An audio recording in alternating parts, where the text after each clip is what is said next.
Hey guys, Terence from 3 Kilobytes and Chargeback Forward. I'm starting a new series on Chargeback Forward where I'm pretty much talking any and everything retro. So if you like this video, come check me out. Link in the underbar.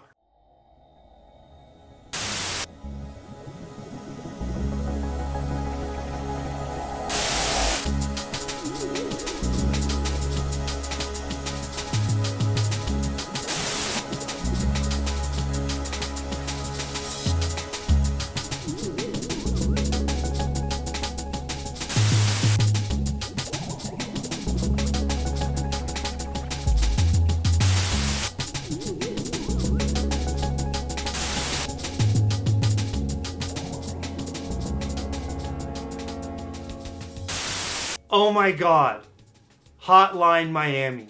I couldn't think of a more orgasmic game to kick off the new era of Chargeback Forward. My name is Terence, and over the next 2 or so minutes, I'm just gonna ejaculate all over your faces with how much I love Hotline Miami. Yes, I know, when I talked about the new CBF, it was gonna be retro. And I wanna clarify this, guys. Anything that happens before 2014 and is not on the next generation consoles, PS4 and Xbox One, I consider to be retro. And I find it very fitting that the first game that I talk about is a game that was made in 2012, but purposely is made to look and feel like a game right out of the late 80s. I'm really torn to figure out if it's something that would have been on PC or something that would have been in the arcades, but I don't care. It is probably one of the best murder simulators I have ever played, and it just oozes style. It oozes 80s. It oozes the movie Drive, which they've openly admitted that was a main inspiration. The music, oh my god, the soundtrack is off the fucking hook. I cannot stress that enough. Play this game and you will love the soundtrack and you will most likely obtain the soundtrack. Hotline Miami is available on PC and more recently came out as a cross-buy thing for PS3 and PS Vita. I have been playing the shit out of the PS Vita version and I absolutely love it. Now, there's games that you play and you don't clear. There's games that you play and clear and you put away. I played, I struggled, and I overcame Hotline Miami. But the fact of the matter is I couldn't put it, or its music, or the gameplay dynamics, or the gruesome violence, or the humor, or the really amazing demented story that goes with it, or the aesthetic look of it, or the fact that when you go to the pizza parlor, the deli, or the VHS video rental store, it's the same guy all the time. And the faces, when you see the close-ups of your face, you just want to laugh because it's ripped right out of the 80s. And like bad guys are like, ah, and biting their lips and something like, ah, I can't fucking, ah. Oh my god. See? I'm telling you. Okay, so Hotline Miami is like a top-down game, and it combines elements of stealth, it combines elements of brutal action, humor, melee combat, throwing weapons, range weapons like guns. You have everything from a beer bottle to a brick to a dart to scissors to machete, katana, sledgehammer, hammer, frying pan, pot with boiling water, fucking shotguns, Uzis, silenced Uzis, like machine guns, so much, throwing stars, lead pipes, baseball bats, there's like axes, sledgehammers, like the list goes on. And the craziest thing about it is all of these weapons are largely unique and have a sense of weight in them that is completely believable. When you're swinging around a lead pipe, where you're swinging around a pool cue, where you crack that over some fucker's head, and then you have a little one and you fucking stab the person, or if you get the person down on the ground, you're really like stabbing in their throat, and glorious like 8-bit blood just goes like spewing everywhere.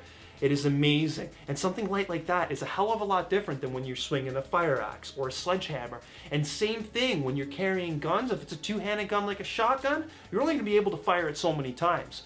If it's like a Magnum or a silenced Uzi or whatever, you know, you're doing the one draw. God, this game is so perfect. It is a punishing game. It is a game that kicks you in your scrotum, in your vagina, whatever you have, whatever your junk is, it deliberately kicks you there. There's actually an achievement where you get, by accomplishing 1,000 deaths, not kills to the enemies, but 1,000 times that you've died. Let me tell you, I've died probably about 5,000 times. Even though this game is super unforgiving, it is a level playing field for the most part, where one mistake on your end will result in death. The same goes for the enemies, because one bullet will kill you and one bullet will kill them. The whole purpose of the game is you go from floor to floor in these levels.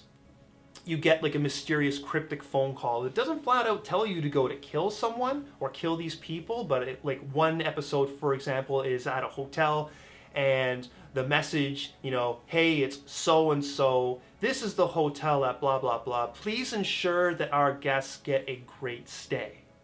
So you exit, your character doesn't have a name, you exit your apartment, you get into what I can only imagine to be a DeLorean, and you go there. And when the stage starts, the first thing you get to do is you got to pick your mask. And there's, I think, around 20 different masks, and each mask has its advantages and disadvantages.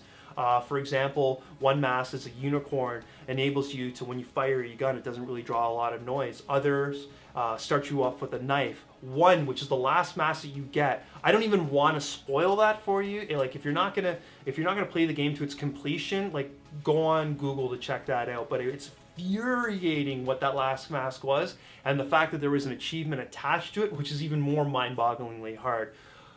God, I could talk forever about this game. The story is amazing. The pacing is amazing. The replayability is amazing. The music is so amazing. Like, it has elements of like 80s synth, whatever, but it also takes elements from the Drive soundtrack and really like thumping beats as well. And it just really gets you into the mood to pick up anything and just go slay. It's an action game. It's a stealth game. It's a game of strategy.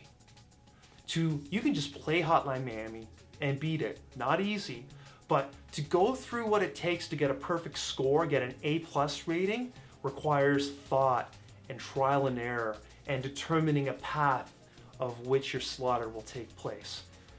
Guys, this game is for you if you're into retro games, if you're into games that make you think, games that excite you, games that are immediately engaging and just pull you in, and you either like violence or you're not squeamish and you want to have an amazing time with some amazing and memorable moments and unbelievably cool boss fights. Not too many, just the right amount.